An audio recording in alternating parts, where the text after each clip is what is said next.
بہت سی لڑکیوں کو آپ نے دیکھا ہوگا تھوڑی سی خوبصورتی کہ اللہ نے نواز دی، تکبرانہ انداز میں چل رہے ہیں، کمر مٹکا کر کے چل رہی ہیں، اپنے جسم کو دکھاتے بھی چل رہی ہیں، اپنے جسم کے پازیب اور اپنے جسم کے بالوں کو لہراتے ہوئے وہ چلا کرتی ہے، اس کی چال کے اندر دکھاوا ہے، اس کی چال کے اندر تکبرانہ انداز ہے۔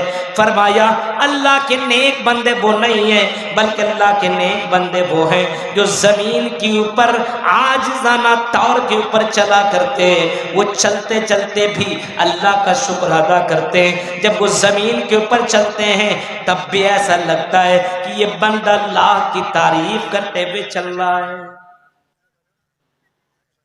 آج مسلمانوں کی چال سے ہی پتہ چل جاتا ہے کہ کیسا آدمی ہے۔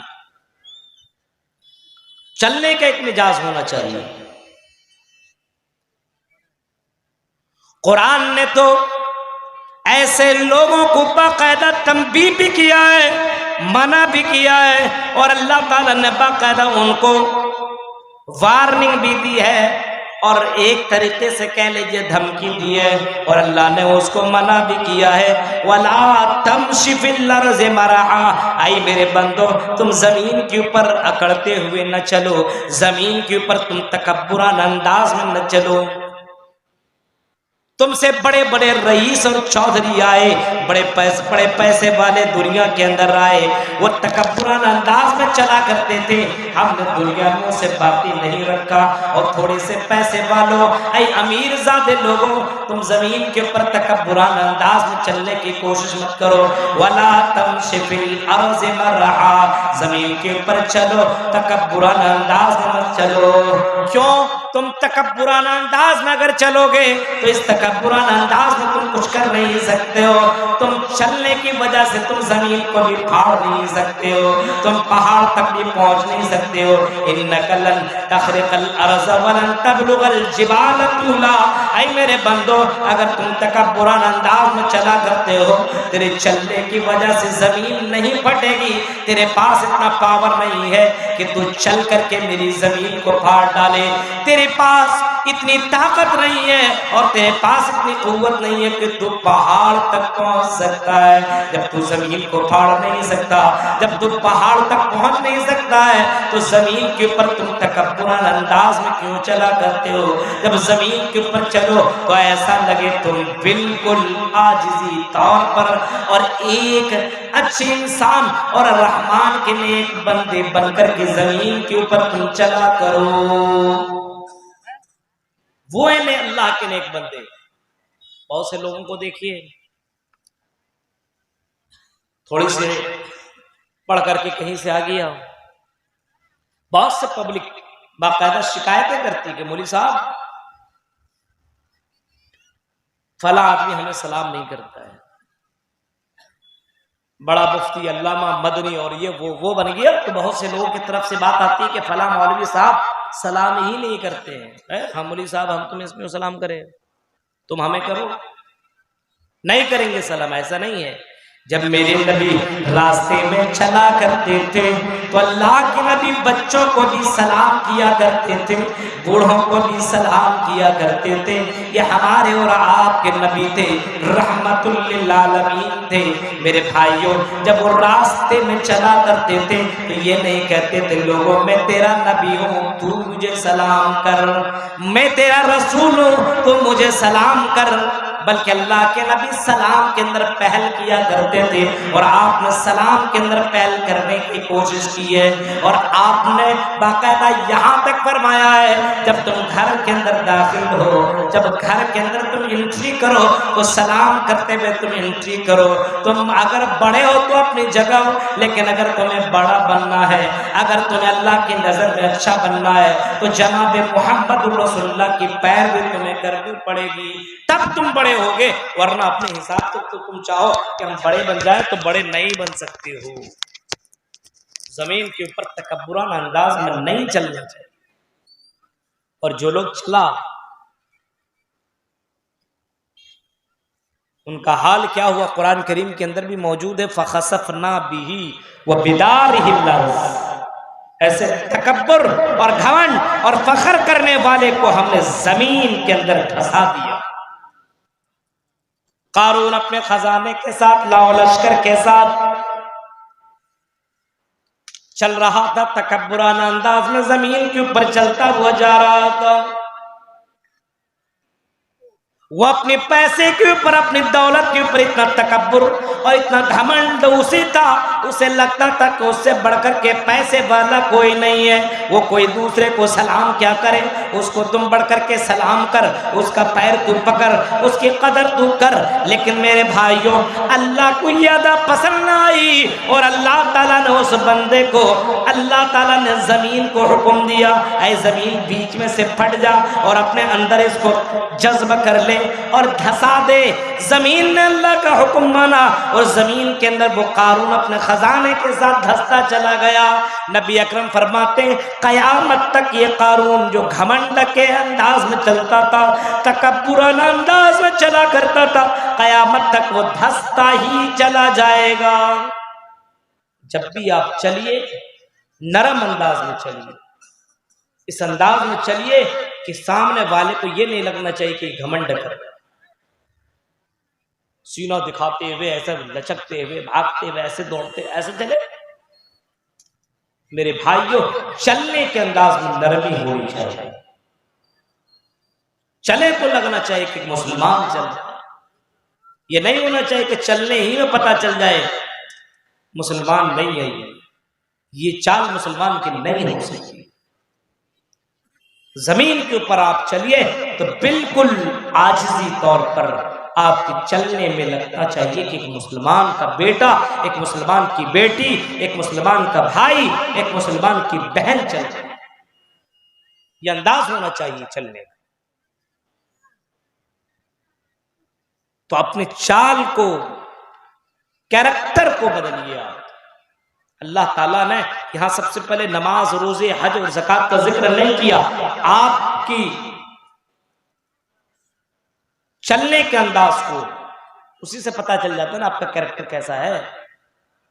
بولنے کے گفتگو کے انداز ہی سے پتہ چل جاتا ہے یہ کیسا ہے. نماز کیا پڑھ رہے ہیں، روزہ کیا رکھیں، وہ بات کی بات ہے. پہلے یہاں آپ کا اخلاق دیکھا جا رہا ہے کہ آپ چل رہے ہیں کس طریقے سے.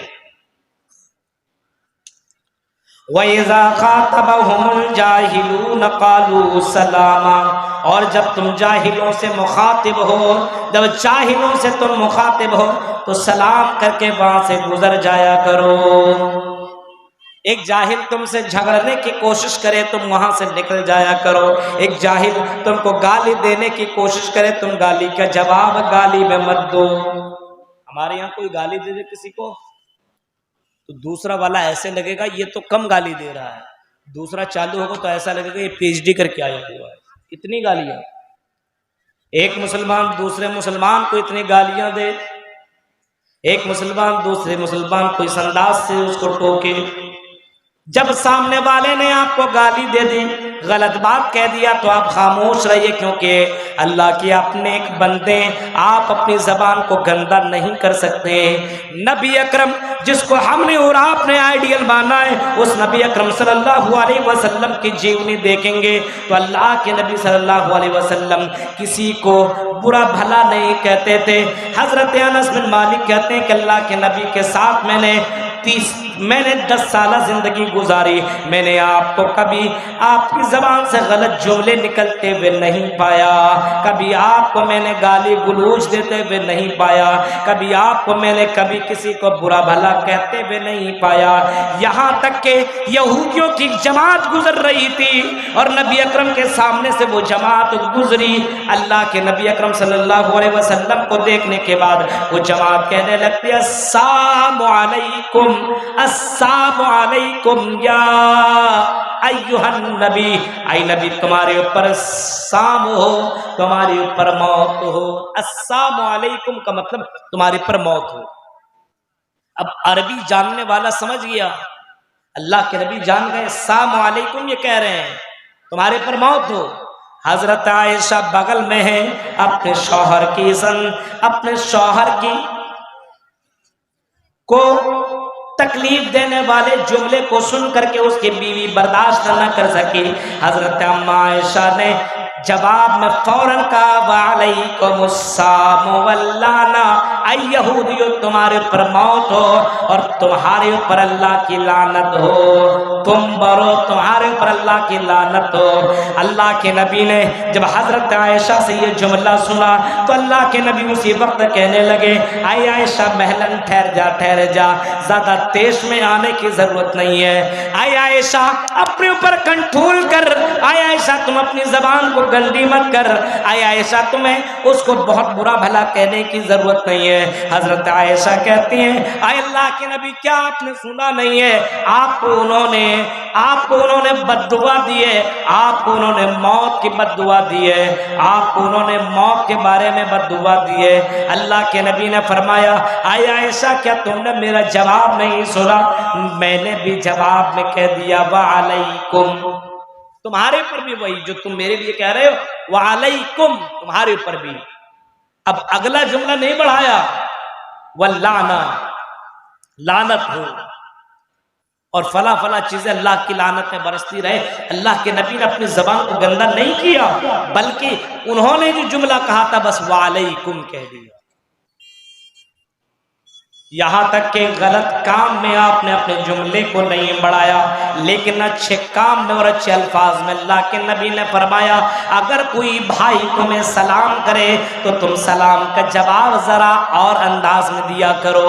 اگر کوئی بھائی تمہیں السلام علیکم کہے تو جواب میں وعلیکم السلام ورحمت اللہ کہا کرو، اور اگر کوئی بھائی تمہیں السلام علیکم ورحمت اللہ کہے تو تم جواب میں وعلیکم السلام ورحمت اللہ وبرکاتہ کہا کرو۔ یعنی اچھے باتوں میں اچھے کاموں کے اندر تم بڑھ چڑھ کر کے اس کو جملے بولا کرو، غلط کام کے اندر اپنی زبان کو تم حرکت مت دو، لیکن اچھی باتوں میں اچھے کام کے اندر تم اپنی زبان بڑھا کر کے کہا کرو، دعائیں جملہ دیا کرو۔ السلام علیکم آپ سے کسی نے کہا تو آپ نے جواب میں صرف وعلیکم السلام مت کہیے، وعلیکم السلام ورحمت اللہ کہیے۔ یہ اللہ کے کون بندے؟ یہ اللہ کے نیک اور اللہ کے خاص اور اسپیشل بندے ہیں جس کے لیے اللہ تعالیٰ نے جنت جیسی نعمت تیار کی ہے۔ یمشون علی الارض ہونا واذا خاطبهم الجاہلون قالوا سلاما، جب وہ جاہلوں سے مخاطب ہوتے ہیں تو سلام کر کے گزر جاتے ہیں، وہاں پہ وہ لان تان نہیں کرتے، جھگڑا نہیں کرتے۔ ہمارے یہاں روزے کے حال میں بھی اتنے زیادہ جھگڑے۔ اب آدمی روزہ رکھتا تو اللہ کے نبی نے کیا کہا، کوئی آدمی روزہ رکھے اور کوئی کسی کو گالی دے تو جواب میں وہ بندہ یہ نہیں کہے گالی تو یہ بھی گالی دے، بلکہ جواب میں کہے انی صائم، اے میرے بھائی میں نے روزہ رکھا ہے، اے میرے بھائی صرف میں نے پیٹ کا روزہ نہیں رکھا ہے، صرف میں بھوک برداشت نہیں کر رہا ہوں، اے میرے بھائی میں روزے سے ہوں، میں نے اپنی زبان کا بھی روزہ رکھا ہے، میں اپنی زبان سے غلط جملے نہیں بول سکتا، میں اپنی زبان سے میں تمہیں گالی نہیں دے سکتا، انی صائم میں نے روزہ رکھا ہوا ہے اور میں کوئی ایسے جملہ نہیں بولوں گا جس کی وجہ سے میرا روزہ خراب ہو جائے۔ میرے بھائیو بتائیے، جب اسلام یہ کہتا ہے کہ روزے کی حالت میں اپنے آپ ڈائریکٹ بولیے ہم اپنی زبان کو غلط نہیں کر سکتے ہیں، اپنی زبان کو گندا نہیں کر سکتے ہیں، تو عام زندگی میں بھی زبان کے اوپر کنٹرول ہونا چاہیے، زبان کے اوپر کنٹرول ہونا چاہیے، کیونکہ اگر آپ نے زبان کے اوپر کنٹرول نہ کیا اور اپنی زبان سے اگر آپ نے اپنے بھائی کو اگر آپ نے غلط جملہ بول دیا، اگر آپ نے کسی کے لان تان کرنے شروع کر دی، اگر آپ نے کسی کے بارے میں غلط بات کہنا شروع کر دیا، میرے بھائیوں آج کل زیادہ تر یہی ہوتا ہے، کوئی کسی کی غیبت کر رہا تو کوئی کسی کی چغلی کر رہا ہے، کوئی کسی کے بارے میں لان تان کرتا ہوا جا رہا ہے، یہ برداشت نہیں ہے۔ میرے پیارے ساتھیوں ذرا تصور کرو، عذاب قبر اگر ہوتا تو اس کی ایک وجہ یہی ہے کہ اللہ کے نبی صلی اللہ علیہ وسلم نے فرمایا آپ کا گزر دو قبروں کے درمیان سے ہوا اور آپ بھی اٹھنی بدکی، آپ آگے اتر گئے اور اترنے کے بعد آپ نے لوگوں سے پوچھا بتاؤ یہاں کن کی قبریں یہ دونوں کے دونوں موجود ہیں؟ جب آپ نے کہا کہ یہ دونوں کے دونوں یہ لوگ تھے، اللہ کے نبی فرماتے ہیں دونوں قبر والے کو عذاب ہو رہا ہے، اور قبر والے کو عذاب کسی بڑے گناہ کی وجہ سے نہیں ہو رہا ہے، بلکہ اگر انہیں گناہ ہو رہا ہے، انہیں عذاب ہو رہا ہے تو اس کی ان کی اس کی وجہ یہ ہے کہ یہ اپنی زبان کے اوپر کنٹرول نہیں کرتا تھا، یہ چغلی کیا کرتا تھا، یہ غیبت کیا کرتا تھا۔ آئی میری بہنوں ذرا تصور کرو، جلسوں کے اندر آنے کے باوجود ہماری بہت سی بہنیں جلسے کے اندر تقریریں نہیں سنتی ہے، لان تان کیا کرتی ہے، اس کے بارے میں اس کے بارے میں بولا کیا کرتی ہے۔ ذرا تصور کرو جب اللہ کے نبی نے جنت و جہنم کا دورہ کیا، جب اللہ کے نبی کو جنت دکھایا گیا اور اللہ کے نبی کو جہنم دکھایا گیا تو اللہ کے نبی فرماتے رأیت النار، میں نے جہنم کو دیکھا، اور جہنم کو دیکھنے کے بعد میں نے جہنم کو جھانک کے دیکھا تو جہنم کے اندر زیادہ تر مجھے عورتیں نظر آئی۔ جواب میں کسی عورت نے سوال کیا دنیا کے اندر، اے اللہ کے نبی آپ کو جہنم میں عورتیں زیادہ دکھی؟ آپ نے فرمایا کہ ہاں مجھے جہنم کے اندر زیادہ عورتیں نظر آئی۔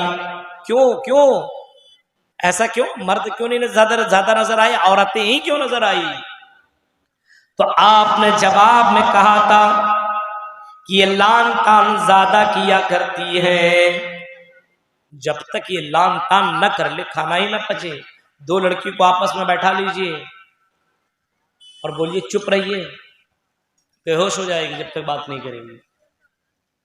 آپ کسی کشن گنج کے اندر سے پروگرام کر کے میں جا رہا تھا پٹنہ کی طرف، مجھے وہاں پروگرام کرنا تھا، اور صبح کے وقت کسی ٹرین میں مجھے بیٹھنا ہوا۔ صبح کے وقت دو لڑکی بیٹھی میرے سامنے اے سی کے ڈبے میں، دو لڑکی صبح کے وقت لگ بھگ 5 بجے بیٹھتی ہے۔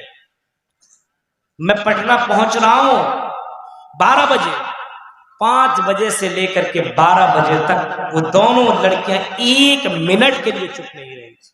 پتہ نہیں کیا بات کرتی جا رہی کالج کے بارے میں، اس کے بارے میں، اس کے بارے میں۔ وہ دونوں بچیاں کہیں پڑھنے جا رہی تھی۔ میرے بھائیوں میں رات بھر جاگا ہوا تھا، جلسہ کر کے میں پہنچا ہوا تھا۔ نہیں اب ظاہر سی بات ہے لیڈیز سے کون جھگڑا کرے، بولتی چلی جا رہی تو بولتی چلی جا رہی ہے۔ میں اترتے سے میں پوچھا کہاں تک جا رہی ہو؟ بولا ہم لوگ پڑھتے وہاں دلی یونیورسٹی میں۔ میں نے کہا وہاں تک بات کرتی چلی جانا۔ سامنے والے کا کوئی خیال ہی نہیں جب تک آپس میں بات نہ کرے، لان تان اس کے بارے میں، اس کے بارے میں، اس کے بارے میں، اس کے بارے میں۔ میرے بھائیوں اللہ کے نبی نے باقاعدہ عورتوں سے کہا آئی عورتوں میں نے جہنم کے اندر تمہیں سب سے زیادہ پایا ہے، اس کی وجہ یہ ہے کہ لان تان زیادہ کیا کرتی ہو۔ تصور کرو میرے بھائیوں